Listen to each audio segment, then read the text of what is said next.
আসসালামু আলাইকুম। আমাদের আজকের অনলাইন ক্লাসে আপনাদের সকলকে স্বাগত জানাচ্ছি।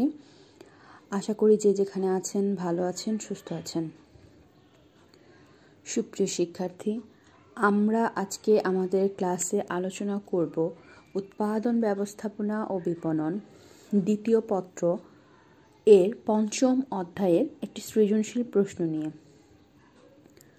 চলুন আমরা শুরুতেই উদ্দীপকটি পড়ে নেই। আপনারা দেখতে পাচ্ছেন, রহিমা পিঠাঘর বিভিন্ন ধরনের পিঠা উৎপাদন ও বিক্রয় প্রতিষ্ঠান। প্রতিষ্ঠানটি দৈনিক 100 পিঠা উৎপাদন করে। পিঠা তৈরির প্রয়োজনীয় উপকরণ ক্রয় বাবদ মোট ব্যয় 1000 টাকা।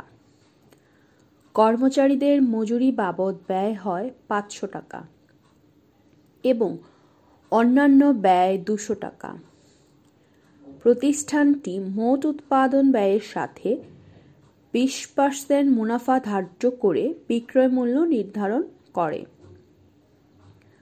অন্যদিকে কাশেম বিউটি সোপ উৎপাদন ব্যয় নিয়ন্ত্রণ করে প্রতিযোগী পণ্যের সাথে মিল রেখে পণ্যমূল্য নির্ধারণ করে। উভয় প্রতিষ্ঠানই ব্যবসায়িকভাবে সফল। সুপ্রিয় শিক্ষার্থী, আমাদের আজকের উদ্দীপকে যে বিষয়টি আপনারা লক্ষ্য করবেন তা হলো, এখানে দুইজন উদ্দীপক যেখানে রয়েছে, রহিমা পিঠাঘর এবং কাশেম বিউটি সোপ, এদের পণ্য মূল্য নির্ধারণের প্রক্রিয়ার কথা বলা হয়েছে।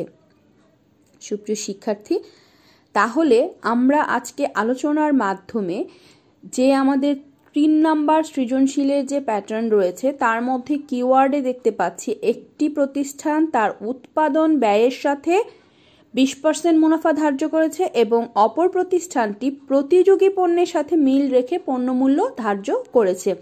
তাহলে আমাদের এখান থেকে আমরা যে কিওয়ার্ড দুটো পেলাম সেই দুইটা কিওয়ার্ডকে মনে রাখতে হবে। তো চলুন আমরা প্রথমেই জেনে নেই পণ্যের জীবন চক্র কি।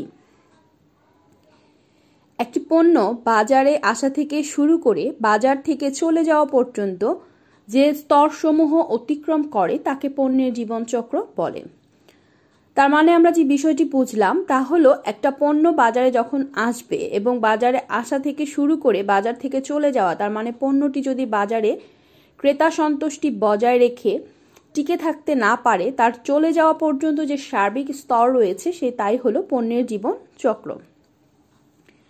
এখন আমরা জেনে নিব শিল্প পণ্যের বণ্টন প্রণালী সংক্ষিপ্ত হয় ব্যাখ্যা করো। চলুন জেনে নিই। শিল্প পণ্য হচ্ছে সেসব পণ্য যেগুলো ব্যক্তি এবং সংগঠন পুনরায় প্রক্রিয়াকরণ বা ব্যবসায় পরিচালনার ব্যবহারের উদ্দেশ্যে ক্রয় করে। তার মানে আমরা যে বিষয়টি প্রথমে ক্লিয়ার হয়ে নিলাম তা হলো, শিল্প পণ্য ভোগের উদ্দেশ্যে ক্রয় করা হয় না। মুনাফা অর্জনের উদ্দেশ্যে শিল্প পণ্য ক্রয় করা হয়ে থাকে। এ পণ্যের ক্রেতারা একটি নির্দিষ্ট অঞ্চলে কেন্দ্রীভূত থাকে, কারণ একটি শিল্প একটি নির্দিষ্ট অঞ্চলে গড়ে উঠেছে। যেমন ঢাকার হাজারীবাগে ট্যানারি শিল্প গড়ে উঠেছিল। এ পণ্যের ক্রেতারা সরাসরি উৎপাদকের নিকট হতে পণ্য ক্রয় করে অথবা এজেন্টের নিকট থেকে ক্রয় করে। তাই বলা যায় শিল্প পণ্যের বণ্টন প্রণালী সংক্ষিপ্ত। এই পণ্যের বণ্টন প্রণালী উৎপাদনকারীর কাছ থেকে যাবে এজেন্টের নিকট এবং এজেন্ট থেকে শিল্প ক্রেতারা। সুপ্রিয় শিক্ষার্থী, আমরা দেখেছি ভোগ্য পণ্যের বণ্টন প্রণালী দীর্ঘ হয় এবং আপনারা যখন ষষ্ঠ অধ্যায় পড়বেন তখন বিষয়টা আরেকটু ক্লিয়ার হতে পারবে। ভোগ্য পণ্য উৎপাদনকারী থেকে শুরু করে চূড়ান্ত ভোক্তার কাছে আসতে বণ্টন প্রণালী দীর্ঘ থেকে দীর্ঘতর হয়। কিন্তু শিল্প পণ্যের ক্ষেত্রে উৎপাদনকারীর কাছ থেকে একজন এজেন্ট বা প্রতিনিধির কাছে যাবে এবং সেখান থেকে শিল্প পণ্যের যারা ক্রেতা রয়েছে তারা পণ্যটি সংগ্রহ করবে। এখন আমরা জেনে নিব উদ্দীপকের আলোকে রহিম পিঠাঘর পণ্য মূল্য নির্ধারণের কোন পদ্ধতি অনুসরণ করে ব্যাখ্যা করো। চলুন জেনে নেই। রহিম পিঠাঘর পণ্য মূল্য নির্ধারণে ব্যয় ভিত্তিক মূল্য নির্ধারণ পদ্ধতি অনুসরণ করে। যে পদ্ধতিতে পণ্যের উৎপাদন ব্যয়ের সাথে বিজ্ঞাপন ব্যয় এবং মুনাফা যোগ করে মূল্য নির্ধারণ করা হয় তাকে ব্যয়ভিত্তিক মূল্য নির্ধারণ বলা হয়। সুপ্রিয় শিক্ষার্থী, এখানে আপনারা যদি আমাদের এখন যে উদ্দীপকটা আছে সেই অনুযায়ী নাও থাকে, এখানে আরও কিছু কিওয়ার্ড থাকতে পারে, যেমন বিজ্ঞাপন ব্যয় এবং মুনাফা যোগ করে। তার মানে একটা পণ্য উৎপাদন করতে সার্বিক খরচের উপর নির্ভর করে পরবর্তীতে যে শতকরা ধরা হবে সেটাই হচ্ছে আমাদের ব্যয়ভিত্তিক মূল্য নির্ধারণ পদ্ধতি। ধরা যাক একটি কলমের উৎপাদন ব্যয় 3 টাকা, বিজ্ঞাপন ব্যয় 1 টাকা, মুনাফা করবে 1 টাকা, তাহলে এক্ষেত্রে কলমের বিক্রয় মূল্য হবে 5 টাকা। উদ্দীপকে রহিম পিঠাগর দৈনিক 100টি পিঠা তৈরি করে। এখানে উপকরণ ব্যয় বাবদ 1000 টাকা, কর্মচারীর মজুরি বাবদ ব্যয় হয় 500 টাকা, অন্যান্য ব্যয় হয় 200 টাকা এবং এর সাথে মুনাফা যোগ করে 20%। অর্থাৎ প্রতিষ্ঠানটি বিক্রয় মূল্য নির্ধারণের ক্ষেত্রে শুধু উৎপাদন ব্যয়ের সাথে খরচ এবং মুনাফা যোগ করে বিক্রয় মূল্য নির্ধারণ করা হয়। তার মানে হচ্ছে ব্যয়ভিত্তিক মূল্য নির্ধারণ পদ্ধতির মূল বিষয় হচ্ছে ব্যয়ের সঙ্গে অতিরিক্ত মুনাফা যোগ করা। তাই বলা যায় রহিম পিঠাগর ব্যয়ভিত্তিক মূল্য নির্ধারণ পদ্ধতি অনুসরণ করে। সুপ্রিয় শিক্ষার্থী, এই বিষয়টি বোঝার মূল কনসেপ্ট হচ্ছে প্রতিষ্ঠান পণ্য উৎপাদন করে সার্বিকভাবে সকল ব্যয় বিবেচনা করে সেই ব্যয়ের উপর নির্ধারণ হওয়ার পর যেই অ্যামাউন্ট আসবে তার উপর শতকরা কত % সে লাভ করতে চাচ্ছে, তাই হলো আমাদের ব্যয়ভিত্তিক মূল্য নির্ধারণ পদ্ধতি। এখন আমরা জেনে নিব পণ্যের বৈশিষ্ট্য ভেদে মূল্য নির্ধারণ পদ্ধতি ভিন্ন হয়। কাশেম বিউটি সোপের মূল্য নির্ধারণ পদ্ধতির নাম উল্লেখপূর্বক উক্তিটি মূল্যায়ন করো। পণ্যের বৈশিষ্ট্য ভেদে মূল্য নির্ধারণ পদ্ধতি ভিন্ন হয়, কথাটি যথার্থ। কাশেম বিউটি সোপ প্রতিযোগিতা ভিত্তিক মূল্য নির্ধারণ করেছে।